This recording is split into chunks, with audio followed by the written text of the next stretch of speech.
This is CBN NewsWatch. Thank you so much for joining us for CBN NewsWatch. I'm Ephraim Graham. Lots to get to on this Tuesday. Let's begin this half hour in the Middle East. 2 days after Iran's election of a new president, more evidence reveal Iran is expanding its war machine. As Chris Mitchell reports now from Jerusalem, Iran continues to support and aid its proxies in the Middle East, committed to destroying the Jewish state. Described as a moderate, but the U.S. doesn't expect this will change Iran's belligerent behavior in the region. State Department spokesman Matthew Miller said, quote, "We have no expectation that this election will lead to a fundamental change in Iran's direction or its policies." The State Department labeled the election not free or fair. That earned a rebuke from Iran. Such politically motivated and meddling remarks are condemned and rejected by the Iranian government and the Iranian people. Iran's foreign ministry says if a full-scale war breaks out between Hezbollah and Israel, it will side with the terror group. The Islamic Republic of Iran considers supporting Lebanon, its security, government, people, and resistance a key principle. We need to think about Hezbollah as the ground troops of Iran in the northern border of Israel. That's the only way to think about it. They're funded, supported, and trained by Iran. Amiad Cohen serves as a major in the IDF on the Israeli-Lebanese border and founded the Harut Center, an Israeli conservative think tank. He warns the Iranian-backed Hezbollah is a formidable adversary.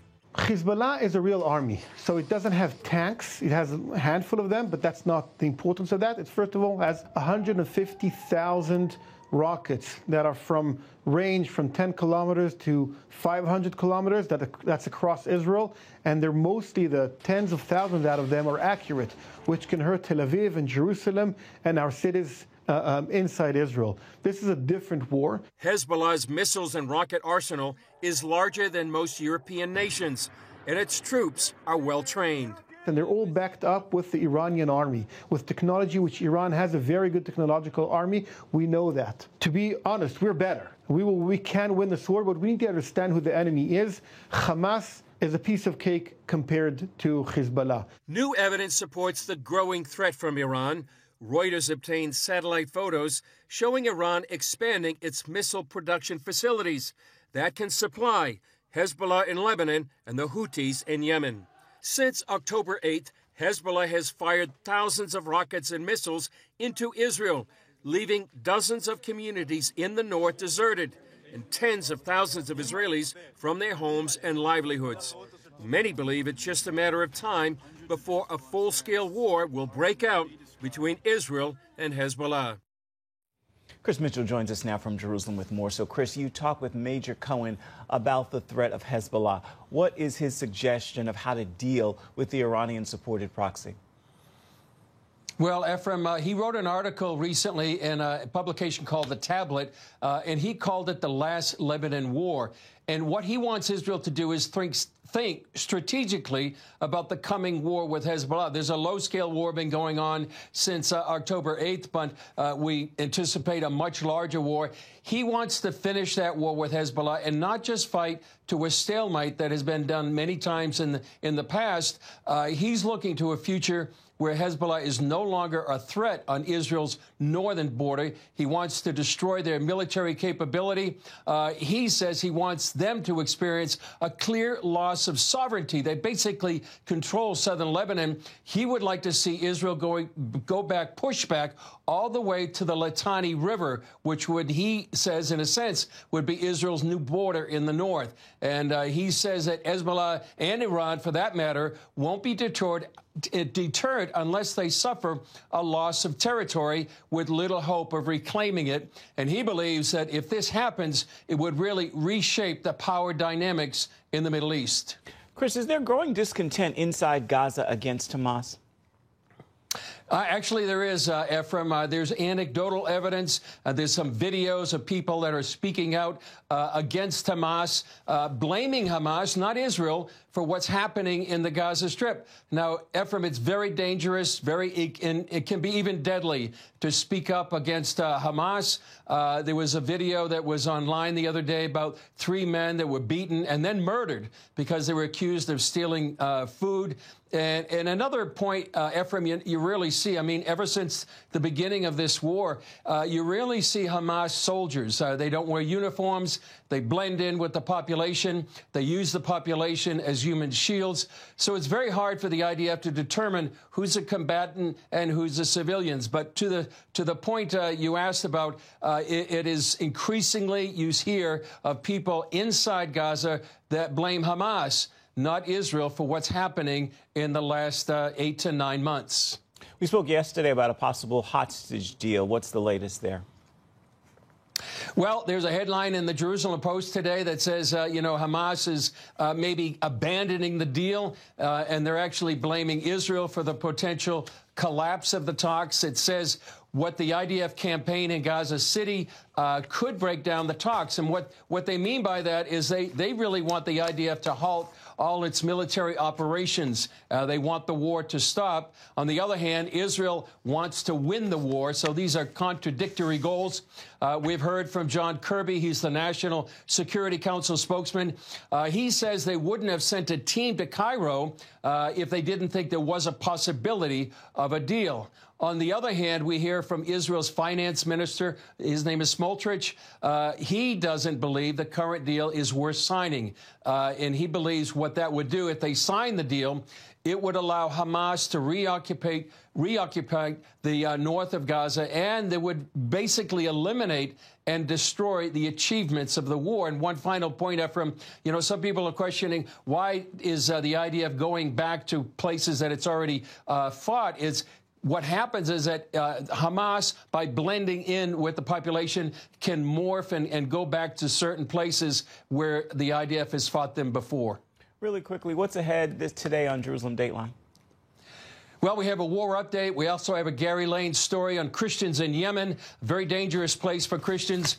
We also have more with Major Amiad Cohen, who gives a profound warning to the West about the Islamic threat. We also have a story about a German son of an SS officer who's actually reaching out and comforting Jews. And finally, an Orthodox woman who's running a marathon to honor God. All right. Thank you so much, Chris. I want to remind you at home you can see Jerusalem Dateline tonight on the CBN News Channel. It begins at 8 Eastern. You can also watch it on the CBN News app, or you can find it on YouTube. Back here at home in the U.S., a powerful storm unleashed heavy rains and flooding in Texas. Now downgraded from a hurricane to a tropical depression, Beryl battered the Lone Star State with winds of up to 90 miles an hour and flash flooding. Millions, though, are still without power, and at least 6 people are dead. Caitlin Burke has more. Making landfall just south of Houston, Hurricane Beryl moved up through Texas Monday before being downgraded to a tropical storm by late morning. Still, authorities warn this remains a dangerous storm.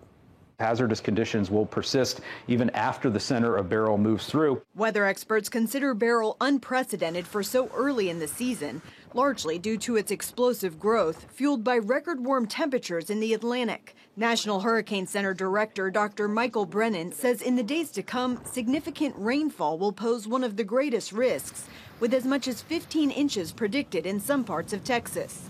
This red area is where we are likely to see perhaps some significant flash flooding risk. This is a level 3 out of 4 flash flooding risk. Beryl is the first hurricane to hit Texas in 3 years. CBN's Operation Blessing is on the ground, standing by to help Texans pick up the pieces in the coming days. We'll use the eyes of those church partners to tell us where the worst damage is, what the needs are.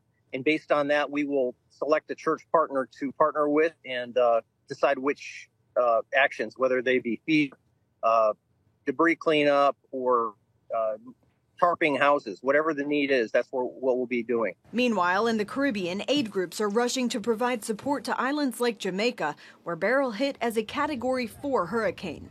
There's a great concern for those left homeless and hungry, especially the children. While Jamaica is a tropical paradise, there is much poverty. This is a humanitarian crisis of epic proportions. Caitlin Burke, CBN News. Quote, I dare you to challenge me. That is the warning from President Biden, who is now on the offensive after leading Democrats call for the 81-year-old to step aside. President Biden is accusing elites within his party of trying to sideline him after his dismal performance during the debate with former President Donald Trump. As George Thomas now reports, a defiant Biden is attempting to take on his critics as pressure mounts on this re-election campaign. With Democratic defections growing by the day, the president is now on the offensive, meeting late Monday night with members of the Congressional Black Caucus. Following the meeting, the chair of the CBC said he believes Biden is fit to serve. I know more than 14 million Americans have already voted for him, including those in my state of Nevada. We need to honor and respect the will of the voters who have selected him as our Democratic nominee. It comes as the 81-year-old president faces calls from top Democrats to drop out of the race following his first debate performance. I think he should step aside. I think it's become clear that he's not the best person to carry the Democratic message. And then there are the health care concerns. And look, a lot of Democrats are saying, well, let's move on. Let's stop talking about it. We're not the ones who are bringing it up. Our constituents are bringing it up. The country is bringing it up. This is not just about whether he gave it the best college try, but rather whether he made the right decision to run or to pass the torch. Monday, Biden pushed back and called for unity, telling congressional Democrats in a letter that he's firmly committed to his re-election campaign. In a rare move, the president doubling down, taking to the airwaves live, telling MSNBC's Morning Joe that he blames the party's elites for trying to sideline him. I'm getting so frustrated by the elites. Now, I'm not talking about you guys, but about the elites in the party who they know so much more. But if any of these guys don't think I should run against me, go ahead, announce for president. Challenge me at the convention. Former President Donald Trump, who has not spoken much since the debate, told Fox News that he expects Biden to remain in the race for the White House. It looks to me like he may very well stay in. He's got an ego and he doesn't want to quit. He doesn't want to do that. It just looks to me like that's what he wants. Still, questions about the president's mental and physical state continue to swirl. On Monday, the White House press secretary was repeatedly pressed on why a neurologist and Parkinson's disease specialist made 8 visits to the White House in an 8-month time period. Has the president been treated for Parkinson's? No. Is he being treated for Parkinson's? No, he's not. Is he taking medication for Parkinson's? No. So those are the things that I can give you full-blown answers on. Meanwhile, some Republican lawmakers want to question the president's personal doctor. The American people deserve to know whether or not the President of the United States is fully capable of performing his duties. George Thomas, CBN News. Jewish and Christian students from Columbia, Michigan, and more are taking a stand for Israel. Coming up, see why they are not afraid to show support even in the face of harassment. Stay with us. You're watching CBN News Watch.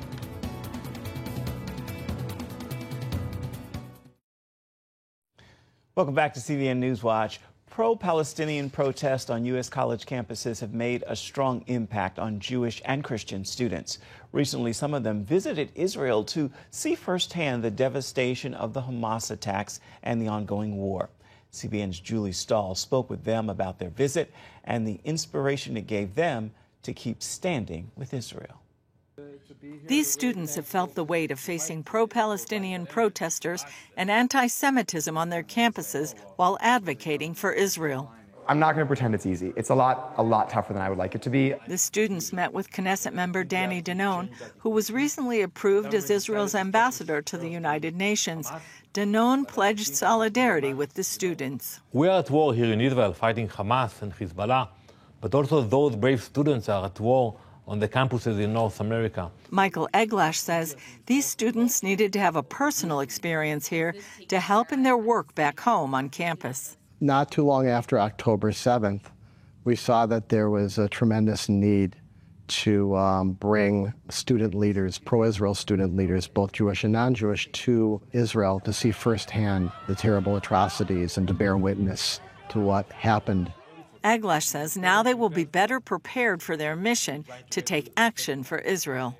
We're giving the tools and the techniques and the content and the knowledge but plus the strategies and the confidence and resilience to go back and stand up for Israel on campus. The students visited hard-hit sites from October 7th near Gaza, including Kibbutz Nir Oz, the Nova Music Festival site, and Sderot. To actually be there where these things were happening, where people were being killed, where people were being raped, to see the houses of little kids, toys spewed all about, half broken, is horrifying, because it makes you just realize that this isn't an obscure thing. Like it's in the process of the protests and everything that's going on and all the excitement, you can start to forget what this is actually about. The rush of emotions I experienced and the personal stories I've heard really humanized this whole situation. It gave me a lot of perspective, and that's hard to achieve when I'm in the United States and experiencing anti-Semitism on my campus. Jack Landstein from the University of Michigan now feels more equipped to share the truth of what happened. These stories have to be shared because people understand personal interactions. I've watched, documentaries, I've watched, really graphic videos, but there's something different about being here in person. For me, the Nova Festival site was the most painful experience, I think, because it's the one with which I'm able to connect the most, because a lot of these people are, relatively near my age. Natalie Manzo, a Christian from the University of Connecticut, is majoring in Judaic studies. I obviously have a different experience as students who are Jewish. I have a major in Judaic studies, so I feel some of that anti-Semitism. Of course, being identified as a pro-Israel Zionist person. Natalie felt most impressed by the unity she saw among Israelis and wants to use her experience here to encourage others to take action. I feel like there's a lot of people out there who, like me, had no previous knowledge about Jewish history, and I want to be a vessel for information to these people. Joshua Shane from Columbia University says Christian support for the Jewish people and Israel is vital. I'm absolutely grateful for all the support that I have received from Jews and non-Jews alike, especially from Columbia's Christian community, by the way. Danone advised the students. I told them not to have any fear. I know it's intimidating that you go on campus and people are shouting and yelling, and sometimes we saw physical attacks. They should stand up and fight back. They should not hide the Jewishness. They should not hide the love to the state of Israel. That is my message to all the supporters of Israel. Julie Stahl, CBN News, Jerusalem. See why metabolic dysfunction is the root cause of so many health problems. We're going to let you know what you need to do to reverse it. Stay with us. You're watching CBN News Watch. Welcome back to CBN News Watch. $43 trillion a year. That is how much Americans spend on medical treatments for conditions such as heart disease, cancer, and depression. One doctor believes up to 80% of these illnesses could be avoided by addressing the root cause. Medical reporter Lori Johnson has the doctor's prescription. After watching her mother suffer from poor health for decades, then die relatively young, Casey Means pursued medicine to help others avoid what happened to her mom. She had seen her doctors faithfully, taken all the medications, done exactly what they said. But the reality is she never healed. She was being managed, but not healed. After becoming a head and neck surgeon, Dr. Means became disillusioned with the entire process and walked away from mainstream medicine. What I saw in the healthcare system is that we're spending more money every single year on treating diseases, but patients in America aren't really getting better. Our rates of chronic illnesses are going up every single year. Dr. Means believes this is due to the system ignoring the root cause, what she labels metabolic dysfunction. And this leads to every imaginable chronic disease we're facing today, from cancer to heart disease, stroke, Alzheimer's, dementia, type 2 diabetes, obesity, depression, anxiety, migraine, infertility, erectile dysfunction, you name it. She explains in her book, Good Energy, that metabolic dysfunction refers to how cells make energy, right down to the mitochondria. Dr. Means puts a proper diet as the best way to avoid metabolic dysfunction or reverse it. Other habits, such as exercise and sleep, also play a role, but she says diet matters most. She adds if more doctors were to take an ultra-aggressive stance on diet with patients, Many could avoid medications and surgery, although with the current system, that's unlikely to happen. The average medical student in the United States does not take a single class in nutrition in medical school. So 4 years of medical school, 3 to 7 years of residency, and we are not talking about nutrition or lifestyle virtually at all. So there's this huge mismatch between what's causing diseases and then what doctors are trained to understand and treat. After nearly a decade, Dr. Means switched from surgery to functional medicine, one of the few specialties that emphasizes healthy habits. It's a lot harder to counsel a patient for an hour on their lifestyle and their diet than send them with a prescription for a pill. Her advice begins with a warning about processed foods, which are found in packages and in many restaurants. 70% of the calories we're eating in the United States today are ultra-processed foods made in factories. And essentially, we should think of ultra-processed food as a recent experiment in human culture that has failed. She recommends eating food close to what's found in nature and ideally cooked at home. Now, the doctor does admit eating this way is not easy, but she also points out neither is dealing with a chronic disease. Stay with us. Your Tuesday Tweetable. It's coming up next.